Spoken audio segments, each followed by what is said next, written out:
I want to move on to another dependent measure, and that is not comprehension. That is the risk high? Is it low? Is it medium? Why are we asking this? Because not all decisions are cognitive. Some of them are emotional, and I'm betting that a lot of the IVF-related decisions are emotional. So we asked, how would you rate the risk here? There's no right or wrong answer, but we do see that with the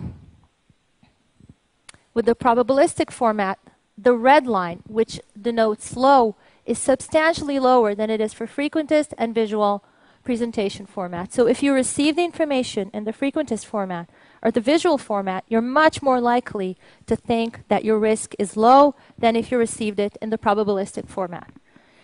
Now, this is very bad news to genetic counselors. They always want to beat me up when I say that, because what it means is that there is no objective way to present information. You present information a certain way, and it's going to influence the way it is comprehended and the way it affects you emotionally.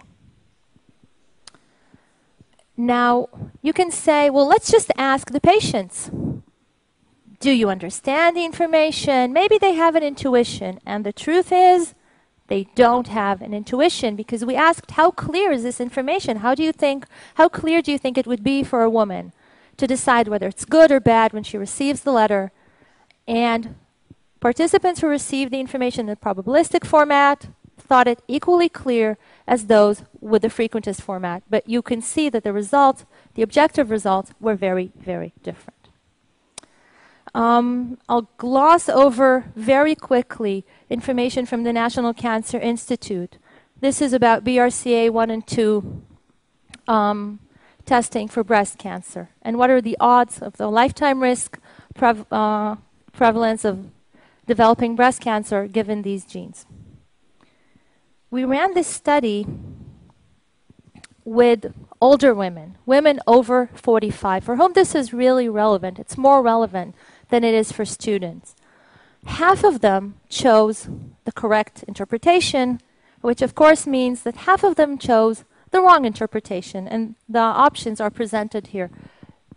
The bold one is the correct one, number 2. The wrong one is number 4, thinking that if you have the gene, it elevates your chances of developing breast cancer by 36 to 85%. No, it elevates them substantially more, but half of them get it wrong. Wait, I want to go back for a second. When we try to understand what is driving this, we examine a variable of numeracy, people's ability to juggle numbers in their heads. It's correlated with intelligence. And we see that the ones who are less numerate, who are less intelligent and potentially less educated, are much more likely to choose the wrong interpretation. They are also much more likely to be willing to pay more for testing. And I will get there in a minute. So the first point was, do not talk above patients' heads. And evidently, even information which we think is very simple sometimes is above patients' heads. The second the second potential barrier, and again, it's crucial, I think, with IVF, is to manage expectations. What does that mean? Clearly, when a woman comes in for consultation, you don't tell her, I guarantee you will leave this room pregnant within a month, okay? This is probably not something you tell women. But what are they hearing? What are they expecting? And we asked this question for the same women about the BRCA 1 and 2 test. We asked them, what are your expectations of the test? What is important to you with this test? The thing that was most important was that the test would give me information about my BRCA 1 and 2 status. It's very important for most people, and that's great. That's what tests do. Then we started getting nasty with our trick questions. And we asked, how important is it for you that the test will tell you with certainty whether you will develop breast cancer? Can a test do that? No. It can only tell you whether or not you have the gene. Granted, the prevalence of developing breast cancer with the gene is high, but it's not certain. So a third of our participants said, this is very important to me. I want to take this test because it will tell me with certainty whether I will develop breast cancer. Another trick question. How important is it for you that the test will tell you what to do if you have breast cancer? Can a test do that? Guess what? No test can tell you, do a lumpectomy, do a mastectomy, do watchful waiting. Who can say that? Your doctor can advise you and you can decide, but a test will not tell you that. So again, about a third said this is very important to me. These were their expectations. And we did give them an option of saying the test can't do that. Half of our participants said the test can't do that. Come on, there's no certainty, there's no advice on treatment. But a third of our participants, again, those of lower numeracy, were the ones who said this is very important to me. They were willing to pay, on average, $250 for this test. Our participants of high numeracy were willing to pay less than $100. There's a huge gap. I didn't bring the graph, but seriously, think 100, 250. That's how big the gap is.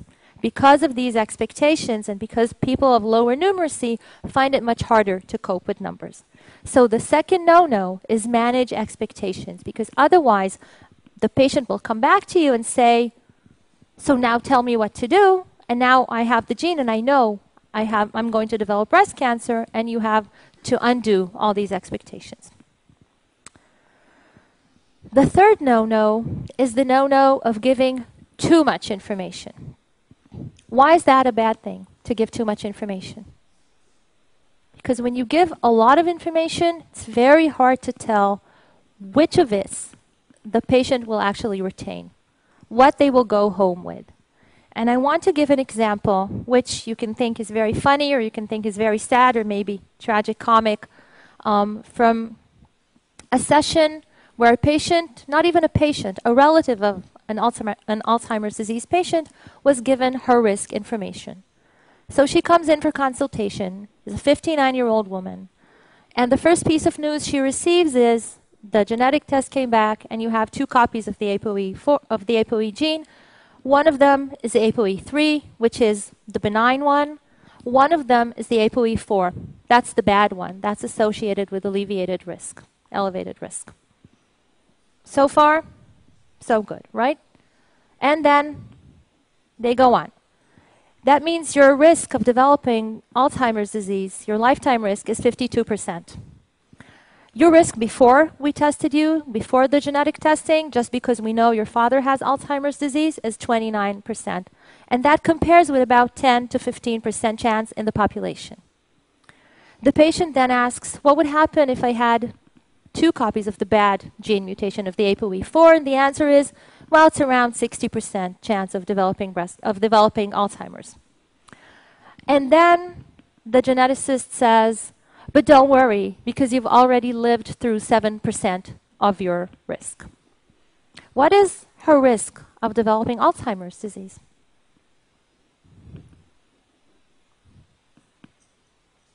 No, Milton says no. Do you think it might be too confusing? Do you think maybe if we really want her to know what her risk, her remaining risk, not from when she was born, from now when she's 59, until the age of 85, if we want to know what her risk is, maybe we should tell her. Okay, it's never said here. She's never told. It's 45%. She's given a bunch of other numbers, but she is not given the one number that she needs to take home with her. So, is it good to give information? Yes. Is it a great idea to give too much information and then not make sure that the patient takes home the one crystal clear piece of information that she needs? I don't think that's such a great idea. This ties in with the fourth no-no, and that is sending them home with nothing. When all they're left with is the memory of what you told them, and they may have retained all of it perfectly, but how likely is that to happen? Then God knows what happens when they go home. So what Avi presented from Shaarei Tzedek, their system, is great because it's printable, it's there, they can go back, they can revisit it. They don't have to rely on their memory, because when they do, basically, honestly, I don't want to say it's a mess, definitively, but it can be a mess, and we don't want that to happen. So all of these are great barriers to patient comprehension, and patient comprehension, without it, you don't really have great adherence and you can't expect people to follow up protocols.